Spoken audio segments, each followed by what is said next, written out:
Sahana Vavatu Sahanau Bhunaktu Sahaviryam Karavavahe Tejasvinavaditam Mastuma Vidvishavahai. Om Shanti Shanti Shanti. May he who is the Brahman of the Hindus, the outer master of the Zoroastrians, the Buddha of the Buddhists, Jehovah of the Jews, the Father in heaven of the Christians, give strength to us to carry out our noble ideas. Om Sarve Bhavantu Sukhina, Sarve Shantu Niramaya, Sarve Bhadrani Pashyantu, Ma Kashit Dukhabhag Bhavit.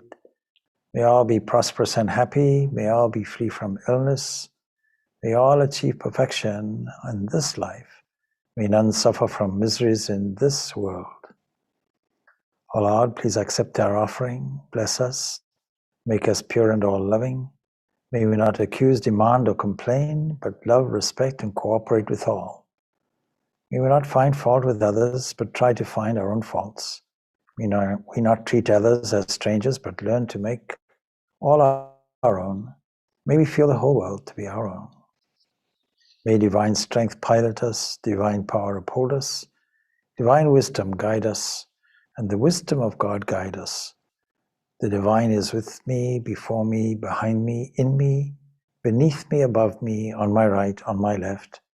When I lie down, when I sit, when I stand, the divine presence is in the heart of all.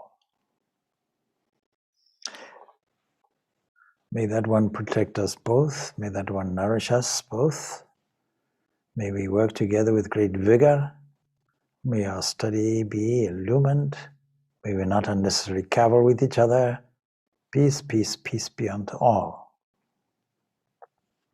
So tonight there is a subject called the power of love. And in any subject we have to see what do we mean by power and what do we mean by love. Love is extremely difficult to define. And particularly the English word love means many different things to many different people. Now, it's not that there are other creatures who don't have the human emotion of love. But it depends on how we react to the world. The world around us is a world where, by and large, if we just resort to our own crude biological nature, we have to survive. And in this survival, we develop a strategy, but it falls into three categories. We can either aggressively move toward an object that threatens us, and by threatening us, I mean threatens our happiness and our peace, or we can withdraw and run away, or we can stand mesmerized and yield. But another option is available to us. Supposing we were to use only these three strategies in life, then there will be warfare, there will be struggle, there will be jealousy, because it is all in aid of preserving one single individual entity, one egoistic entity that has a history from the birth to present moment, and it's with that accumulation of experience that we have a tool bag to use, and we operate it in the world. But the philosophy, the Vedanta philosophy, gives us a whole different range of tools for us to use. It gives us a different way of looking at the universe. We don't have to see it as a threat. We can see some element within it, working through it, that organizes the universe in a certain rhythmic, orderly way. And not only the entire universe, but the individual components of it. Human body, for example. The complexity of the human body is something that we often take for granted. If you're a surgeon, you may know the physiology, you may have an understanding of the anatomy, and you may know how to correct something internally, even in a fairly non-intrusive way. It's quite remarkable But the surgeon's job is very minor because it is the body that heals from within. Somehow the body has an intelligence that knows what to do, and yet a body is a mere corpse, some inserted thing, some intrinsic quality is there within every cell of the body that knows the healing process, that knows the assimilation process, that knows the disposal process, the elimination process. You take one single cell of the body, it has so much complexity, it cannot be replicated in a laboratory. You put some material in a petri dish, some nutrients in a petri dish, and pretty soon bacteria know how to take advantage of it and grow. So the whole of nature has an intrinsic intelligence which is extremely powerful. There is no machine that man can ever make that can spin a galaxy. And there is no artificial process that can be made that replicates every single cell of the body, so that when we can use stem cells to regrow certain sections of the body, we are relying on the body's inherent capacity and knowledge to grow. We can call this power love. But is it love? Is that the reason why the universe itself works? And if there is such a thing as love, it would have to be and have its origins in the most pristine form of it, absolute love itself. If we say that we are intelligent, it means some absolute intelligence must be internal to us. And if we say that we wish to struggle and survive, it must mean something is there, standing by, which is existent, and which is existence itself. It is not simply a matter of chance that the human entity exhibits the highest form of intelligence and has the capacity to manifest the highest form of love, meaning selflessness. A certain degree we find in animals. Every mother wants to protect its cub and its young. But that's a genetic love. There's no understanding of it protecting all beings, but man has the capacity. Only man has the capacity to transform discord into harmony, and you can't get something arriving haphazardly at one moment in time by chance.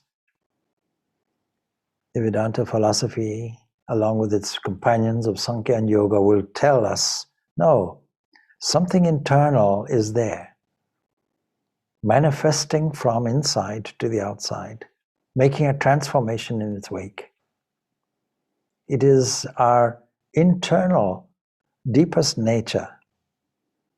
It is our nature to love, because inside us, internally, our root, our base, our blissful base, is love itself.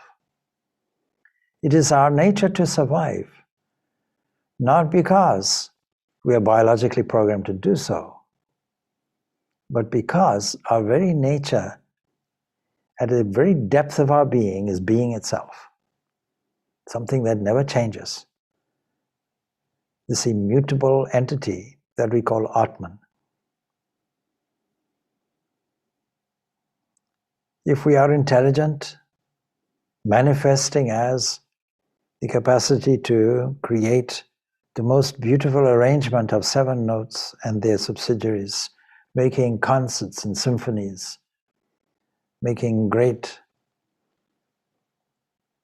orchestral arrangements with great complexity that is able to evoke a feeling within us, any feeling you like, even a feeling of love, and that it is able to calculate very precisely some of the key secrets in the physical universe by testing, by analysis, by observation, developing a technology that is so advanced that it has never ever culminated in the technological knowledge that we have today in previous years.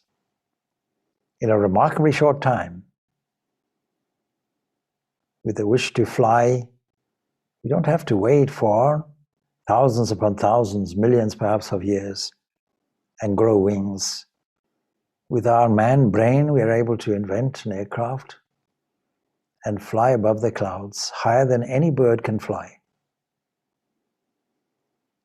Why is this? Because internally, that supreme intelligence is within us. The self-awareness is there as pure consciousness within us. So in answer to any question that presents a mystery, how did the evolution begin, or where did it come from? It was always there. There was always a totality that looked like an evolving, changing thing. From our limited perspective, we just didn't notice it.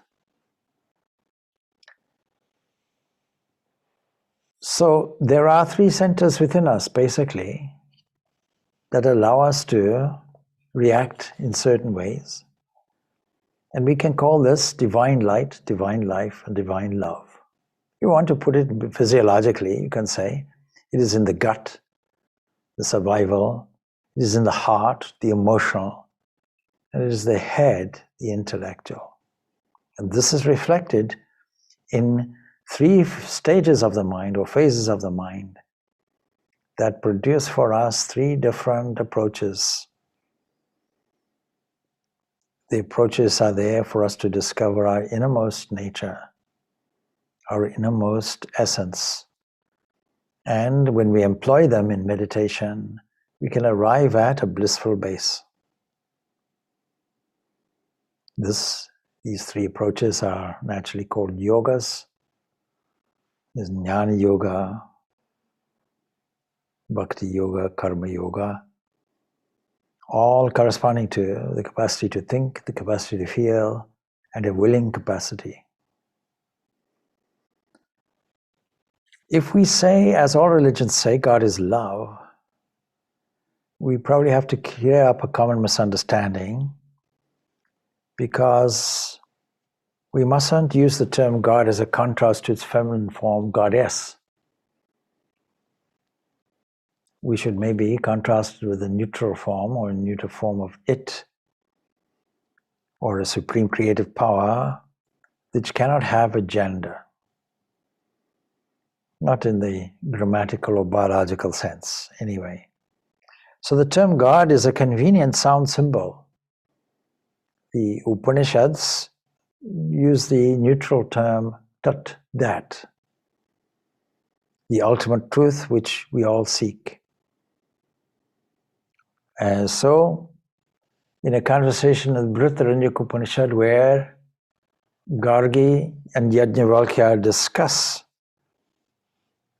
this supreme principle, they're using the term aksharam, which is a neuter term. It simply means an imperishable one. So this principle, whose august presence makes the sun and moon carry out their functions rhythmically, allows rivers to flow, all of this is mentioned in this Brihadaranyaka Upanishad.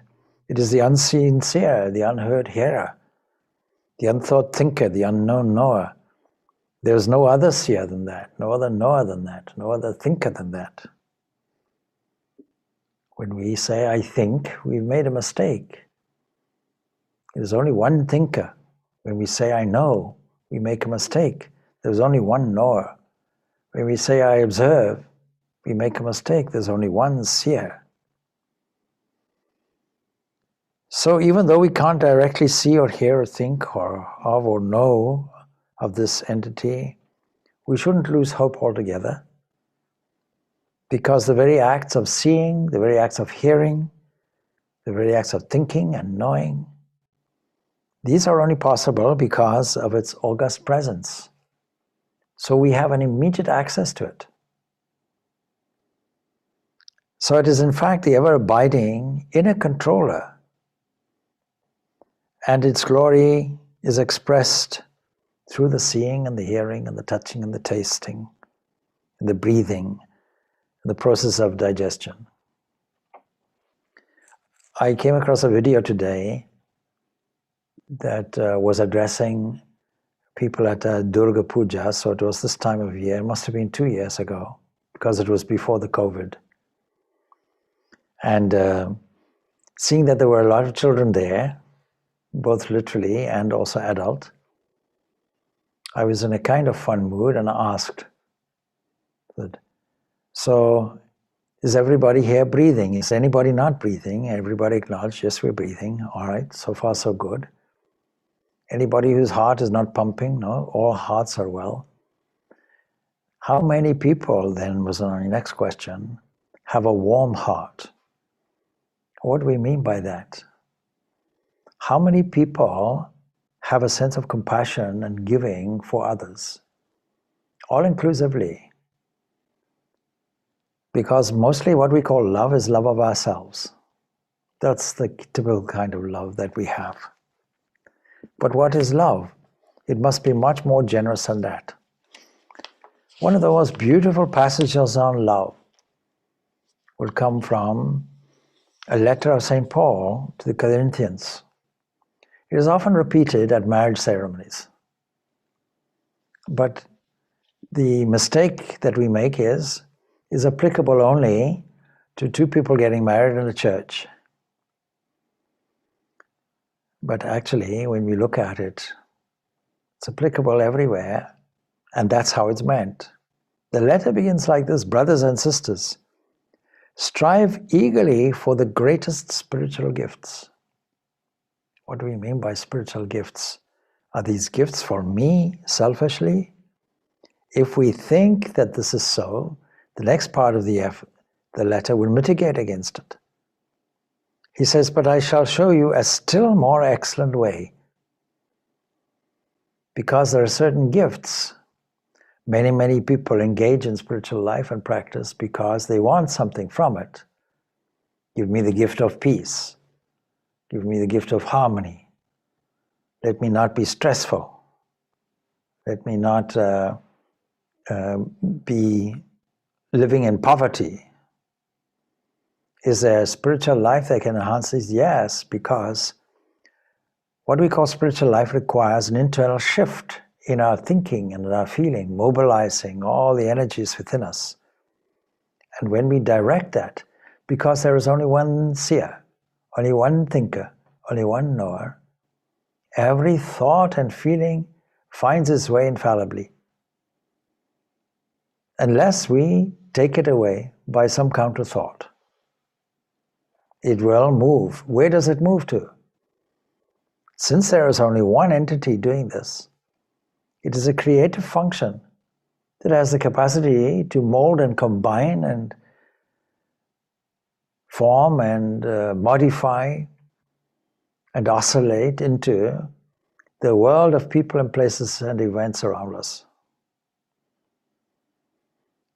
So, but I shall show you a still more excellent way, says St. Paul. He says, if I speak in human and angelic tongues, but do not have love, I am a resounding gong or a clashing cymbal. Because in those early Christian days, it was seen that there was extraordinary phenomena going on. That people can speak in tongues. That people can seem to be possessed by yogic powers. Supernatural events happen, curing happens, miracles happen. This was the effect, this was the legacy that Jesus left. But they're of no value if you don't have love. If you don't have love for the other, love all inclusively, it's just showing off. So there's a great story that Ramakrishna gives. A great yogi sat under the tree for many years and his brother came along and discovered him. Brother, what did you learn all these years? Oh, watch. You see this body of water, this huge river? And he sits there, Om, Om, Om, says some mantra, and then he gets up and glides across the water, walks across it like Jesus did, goes to the other side. His brother pays a small price and goes by ferry. They meet up on the other side. Did you see that? Well, I saw that you crossed a river through years and years of concentration and practice. I did the same thing just by paying a little bit of money. It seems to me a waste. Just tricks. If we don't have the wisdom and yet we have all the yogic powers in the world, then we will use them to show off and make a fortune. We'll become a circus. And where does this inner wisdom come from? It comes from putting the sense of ego aside, egoism, putting that aside, and opening up instead of closing. Ego is a closing mechanism. Opening up and becoming an open channel for divine grace to flow through to everyone with the highest love, the compassion of the Buddha, the sacrificial attitude of a Jesus. So all of that is like a resounding gong or a clashing cymbal, which can be a public nuisance at worst. He says, and if I have the gift of prophecy, being able to foretell the future, and comprehend all mysteries and all knowledge, we may add through the intellect. If I have all faith so as to move mountains, but do not have love, I am nothing. If I give away everything I own, and if I hand my body over so that I may boast, but do not have love, I gain nothing. If I'm generous enough to give everything to the poor, but I don't have love, I have selfishness. The opposite of love is self-centeredness, egocentricity, love of self. Then he goes to describe this beautiful passage, normally repeated at these wedding ceremonies. He says, love, what is love? Well, you can't pinpoint it exactly, but you can see what are some of the characteristics of it. Love is patient. The minute we observe an element of impatience within us, this is no longer love, only love of self. Love is patient, and love is kind. What does kind mean? Kind words, kind thoughts, kind speech.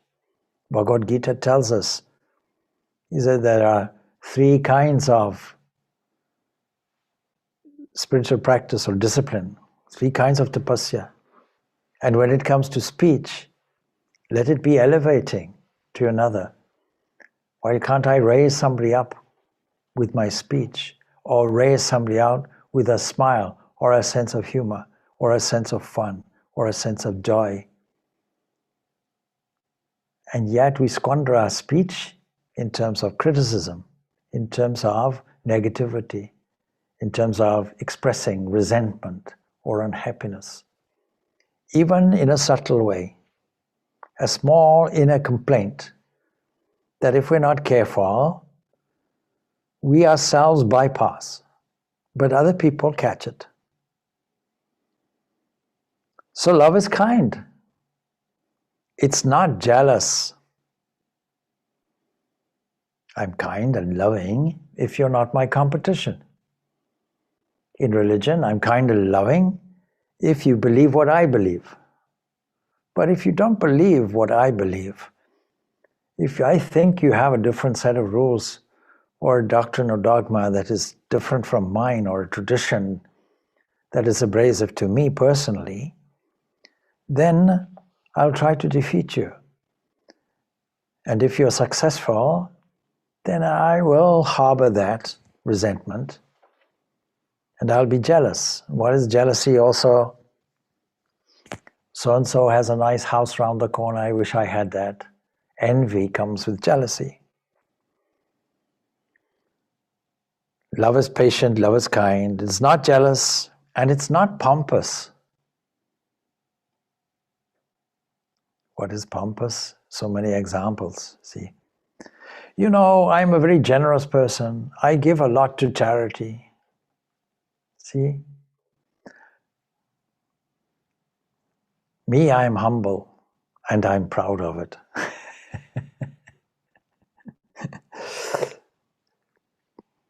It's not inflated. It's humble. And it's flowing, and it's generous. And it's not rude. It's not crude, it's not rude. It's not abrasive. It's not harsh. It does not seek its own interests. There is no reward to it. There's no begging. It's not quick-tempered. It does not brood over injury. No resentment. It does not rejoice over wrongdoing, but rejoices with the truth. It bears all things, believes all things, hopes all things, endures all things. And the last statement will tell us of the power of it. It bears all things, it's unconquerable. It believes all things, it is solid and unshakable. It hopes all things, it fulfills. And it endures all things, it is not subject to vagaries of time or inconsistencies or inconstancies. So with this ultimate principle that we cannot see, there is a position we can take. First of all, we can observe that it is the one that facilitates the seeing and the thinking and the hearing and so on. But because of that, we are in a position to love, not just admire. We can connect to it. We can tune in to its perfection. We can tune into what is manifested. But knowing that when we tune into it, we are tuning into that which is being broadcast. It is the tuning in that the Upanishads are mentioning by the term realization.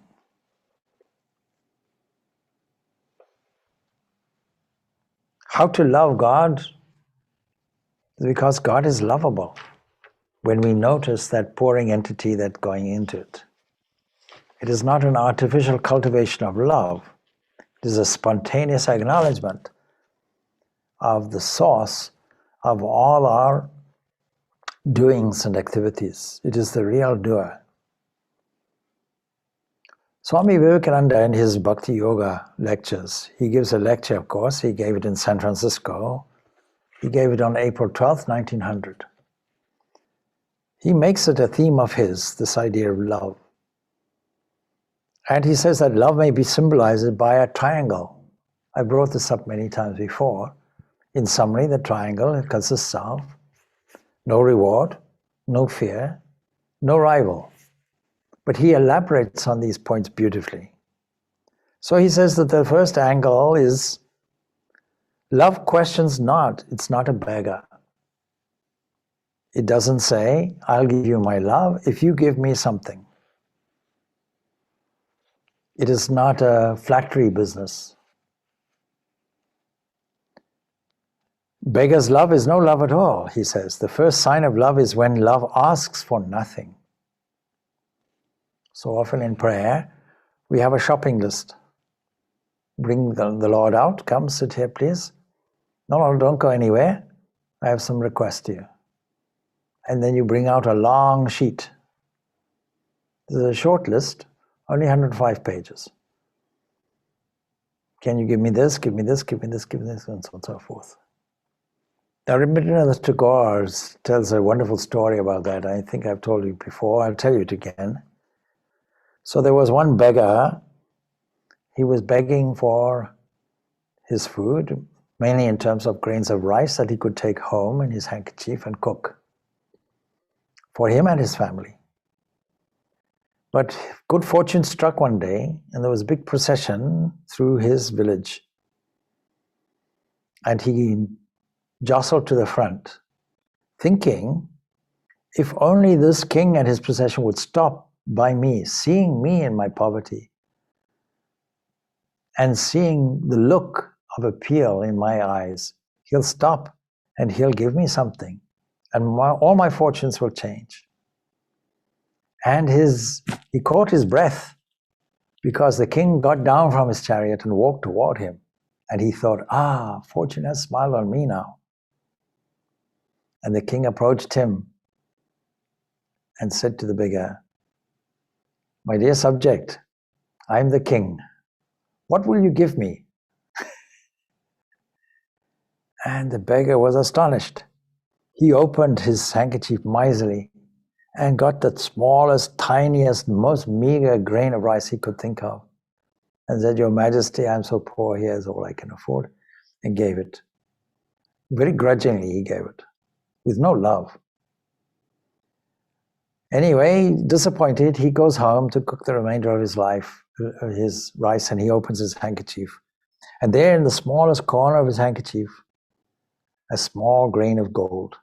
Alas, if only I had given the whole thing away, I would have been rich beyond my wildest dreams. So this begging thing, we don't beg for anything. Why? We give away, not thinking there'll be rewards, but of course rewards will come to us. This is the real spiritual worship, the worship through love. Whether God is merciful is no longer questioned. He is God, He is my love. Omnipotent and almighty, limited or unlimited, is no longer questioned. If He distributes good, all right. If He brings evil, what does it matter? All other attributes vanish except that one, infinite love.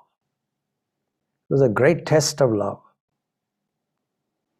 And if everybody in every relationship has that non-demanding love, this is really Bhakti Yoga. Bhakti Yoga is non-demanding love. You love just for the sake of loving, for no other reason. And then he tells a story of an old Indian emperor who was hunting on a hunting expedition, and he comes across a great sage in a forest. Everything happens in a forest, you'll notice. So he was very pleased with this sage and his devotion and his holiness, and he insisted that he come to the capital to get some gifts, some presents. But at first, of course, the sage refuses, but the emperor really insists, and at last the sage consents. So off they go to his palace, and the king says, wait a minute until I finish my prayer. The emperor prayed, and the beggar happened to notice, or I should say the sage happened to notice the content of the prayer, which went, Lord, give me more wealth, and more land, and better health, and more children, by the way.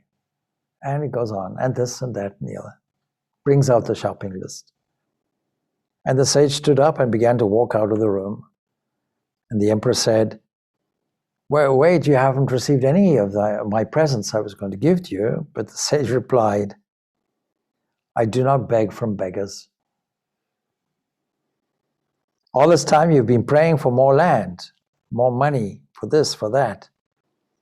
What can you give me? First, satisfy your own wants. So love never asks, it always gives. And then he goes on, when a young man goes to see his sweetheart, there's no business relationship between them. There's a relationship of love, and love is no beggar. And in the same way, we understand that the beginning of real spiritual worship means no begging. We have finished all begging. Lord, give me this and that. Then religion will begin. But often I'm asked the question, is there any harm in asking for this or that? No real harm, because if we put ourselves in the position of a child, then if we desperately want something, who else can we appeal to except the one that spins all the galaxies and creates all abundance in the world? Sure, but all the time? No. Imagine now you have a child and the only conversation it has with you is crying and begging, screaming, making a noise, making a fuss. I want this, I want that. And in my personal opinion, some parenting is flawed if they give a child a choice. What do you want? A 3, 4, 5-year-old, what do they know? They don't know what they want. So some children, indisciplined children, might make a fuss constantly. Is that what we want? Is that what position we want? Is that love, or is that selfishness? Of course, that is childishness. We should have the characteristic of a child. Not childishness, but being childlike. There's a difference. So when we decide, I want nothing, I only want to give, that really is the beginning of religion. Then the second angle of the triangle will be that love has no fear. You may cut me to pieces, and I will still love you. Suppose one of the mothers, he puts, a weak woman sees a tiger in the street snatching your child. He says, I know where you will be. That is the mother. You'll be in the mouth of the tiger. Another time a dog appears in the street and you fly, but you jump at the mouth of the tiger and snatch the child away. So love knows no fear. It conquers all evil. The fear of God is the beginning of religion, and all religions use that short term, reward and punishment. That's okay for a child. It's okay for a beginning position. Out of fear of God, out of fear of being burned in the fires of hell, or keen to get a reward, a paradise, where eternal ice cream is on offer without indigestion.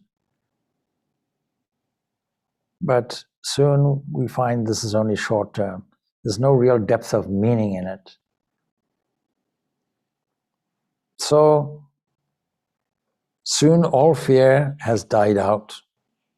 Fear of God is the beginning of religion, but the love of God is the end of religion, where all fear has died out.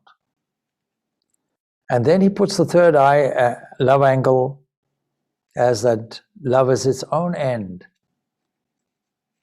There's no rival to it. It can never be the means. The man who says, I love you for such and such a thing, doesn't love at all. Love can never be the means. It must be the perfect end. What is the end and aims of life? To love God, that is all. Why should one love God? There's no why, because it's not the means. But if you want an answer, it's because God is lovable. Digesting your food free of charge, pumping your heart without taking a break, not going on holiday to the Bahamas saying, you pump your own heart from here on, giving us pocket money freely, a flow of thought, a current that we uselessly take and in our own way negatively squandered. So he continues in his lecture, say, I'm not talking about what every one of us means by love. Little namby-pamby love is lovely. Man rails in love with woman, and woman goes to die for man. The chances are that in 5 minutes, John kicks Jane and Jane kicks John. This is a materialism and no love at all. If John could really love Jane, he would be perfect that moment. His true nature is love. He is perfect in himself. John will get all the powers of yoga simply by loving Jane, although he may not know a word about religion, psychology, or theology. He says, I believe that if a man and woman can really love, they can acquire all the powers the yogis claim to have. For love itself is God, that God is omnipresent, and therefore you have that love, whether you know it or not. And here we now speak to the subject of the power of love, the mobilizing power of love.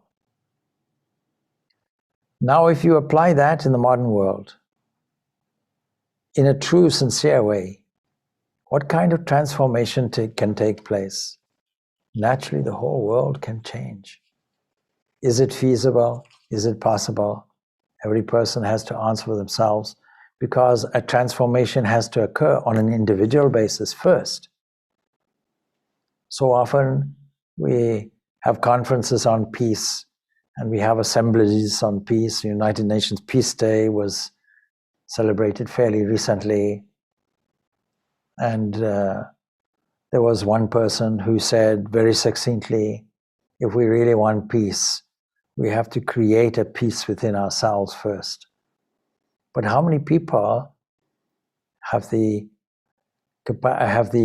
enthusiasm to do it, and therefore the direction to do it? Even at the lowest levels, love is powerful, as we have seen.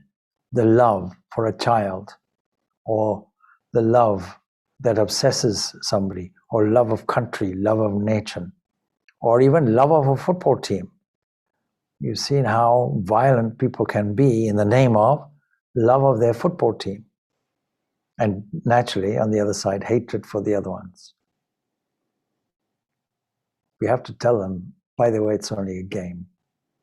And philosophy will also tell us this. By the way, it's only a game. The Lord playing with the Lord, by the Lord, with the direction of the Lord and the plot of the Lord, and the production of the Lord, and the dancing of the Lord. All the waves are the Lord. We have to get into that position to understand it. What will happen when we understand that? We'll have a love of the manifestation of that essential love, which we call God, because we'll understand its omnipresence. Everybody says, oh, God is omnipotent, omnipresent, omniscient, but it's just frothy words. You really see that everywhere, you understand it. Then Vivekananda gives a personal example. He says, I saw a boy waiting for a girl the other evening. I thought it a good experiment to study this boy. He developed clairvoyance and clairaudience through the intensity of his love. 60 or 70 times he never made a mistake, and the girl was 200 miles away. He would say, she is dressed this way, or there she goes. I've seen that with my own eyes.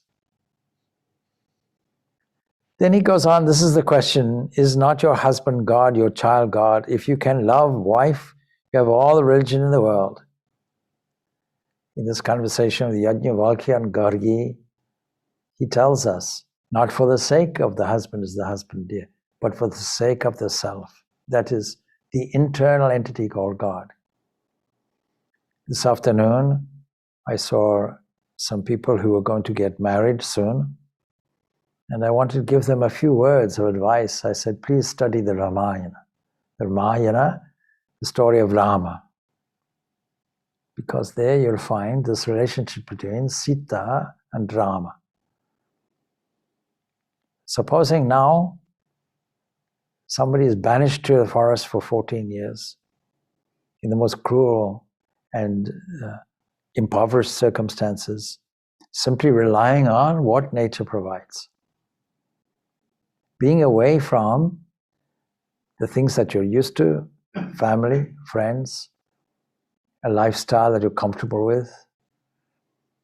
And your wife says, I'll come with you. I'll suffer all of that with you. What love.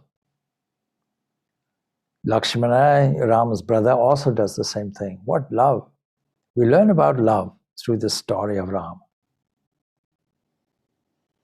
And if you make that the model in a relationship, the husband is seeing Sita there, seeing his wife as Sita, and she's seeing her husband as Rama, each seeing each other as a divine couple. You have an ideal model for a relationship. You have the whole secret of religion and yoga in you, says Swami Vivekananda. What can you love?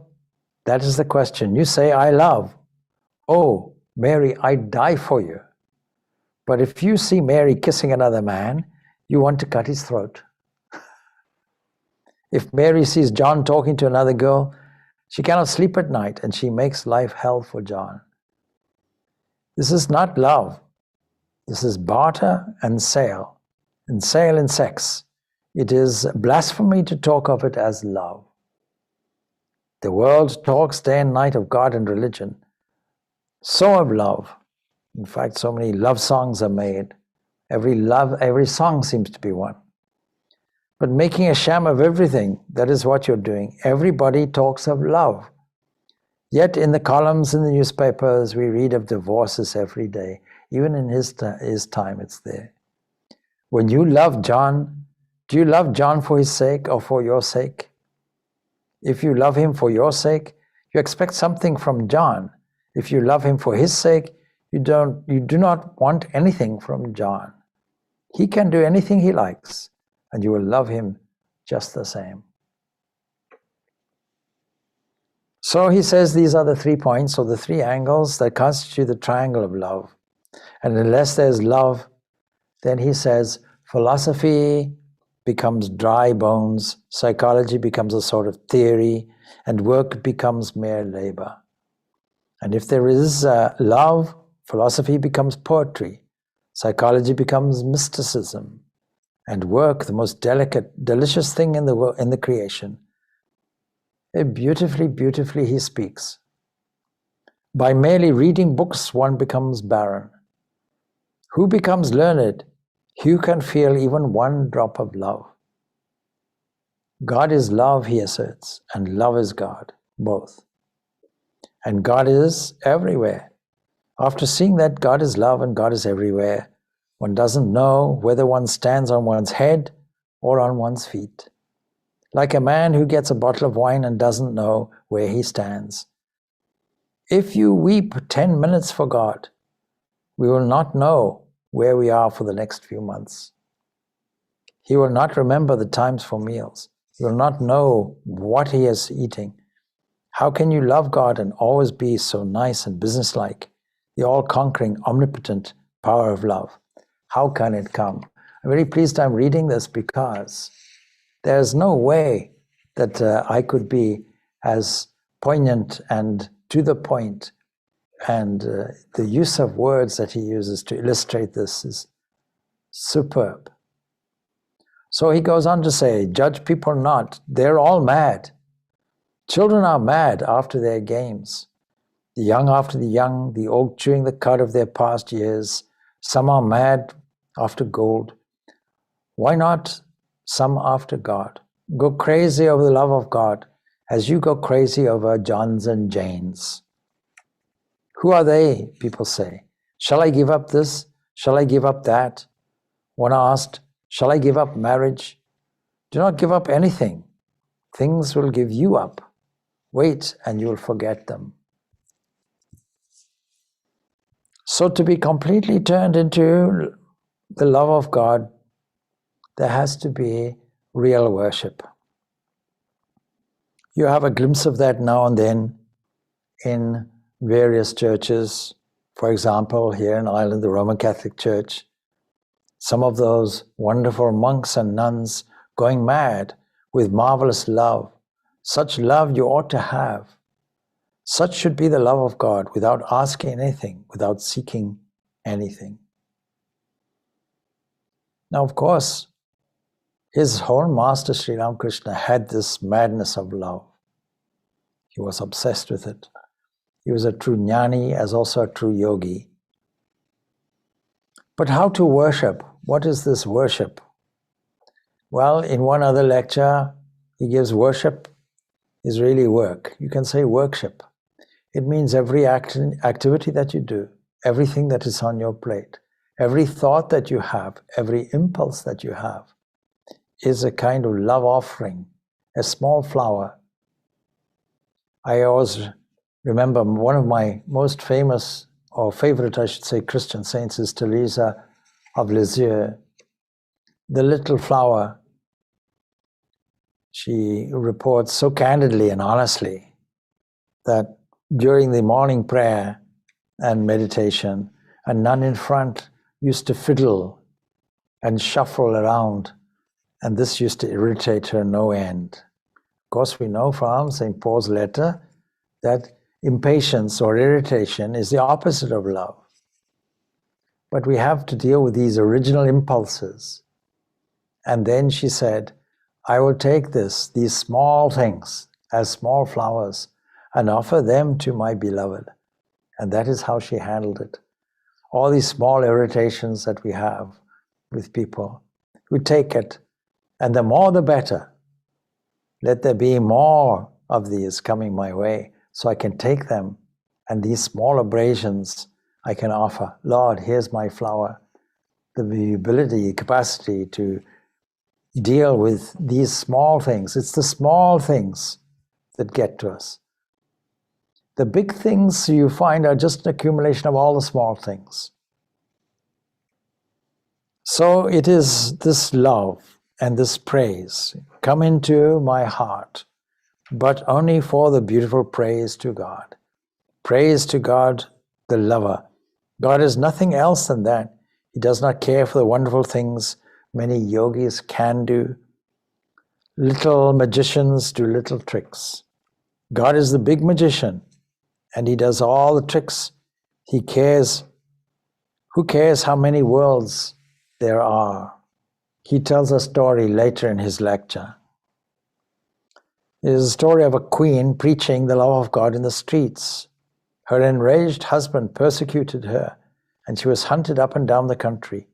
She used to sing songs describing her love. Her songs have been sung everywhere. With tears in my eyes, I nourished the everlasting creeper of love. And this is the last, the great goal. What else is there? People want this and that. They all want to have and possess. That is why so few understand love. So few come to it. Wake them and tell them. They will get a few more hints. He carries on, love itself is the eternal, endless sacrifice. You will have to give up everything. You cannot take possession of anything. Finding love, you will never want anything else. Only be thou my love forever. That is what love wants. My love, one kiss of those lips, for who has been kissed by thee, all sorrows vanish. Once kissed by thee, man becomes happy and forgets love of everything else. He praises thee alone and sees thee alone. In the nature of human love even, there lurk divine elements. In the first moment of intense love, the whole world seems in tune with your own heart. Every bird in the universe sings your love. The flowers bloom for you. It's infinite, eternal love itself that human love comes from. This echoes what I was saying earlier, that every sentiment that we have, the capacity to love, is because our own nature is that. And this gets reflected in human love, and therefore human love is a good example of how love of God or divine love should be. Exactly the same components are there. There's that song, the operatic song from Gilbert and Sullivan. Lady, lady, misery me, lackaday dee.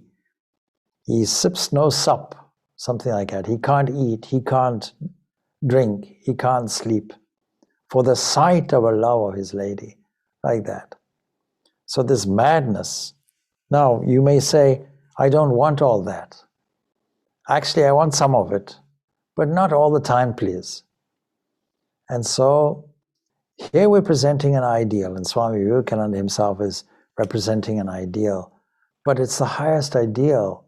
We shouldn't be shy to tell about the highest possible ideals of such things as love. All these ideas, he says, eventually, he is the creator, our ideas fit for children. No, he is my love, my life itself. That must be the cry of my heart.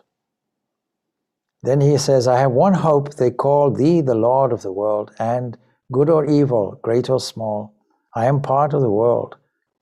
And thou art also my love, my body, my mind, my soul, are all thy altar. Lord, refuse these gifts not. We begin, therefore, with the kind of dualistic concept of love. And we're happy to maintain that because what is the point of love if there's no object of it? And then that goes on further so that we understand, the love increases when I understand the connectedness when I see that God everywhere, when my eyes are tinted with the shades of love, so that wherever I look, wherever it is, be it up and down, left or right, I see thee. The prayer I said at the beginning is an adaptation of St. Patrick's breastplate. So I'll read it once more. It says, and this is the adaptation of it, of course. May divine strength pilot us, divine power uphold us, divine wisdom guide us, and the wisdom of God guide us. The divine is with me, before me, behind me, in me, beneath me, above me, on my right, on my left, when I lie down, when I sit, when I stand. The divine presence is in the heart of all. When you recognize that, the love becomes more expansive, because it's not an individual lover in some location and only you and that one are involved. Everything is involved now. Love your neighbor as yourself because your neighbor is yourself. Love the world because that is the one pure existence. Until the point is reached where a mystic union takes place, the two are united, the two become one.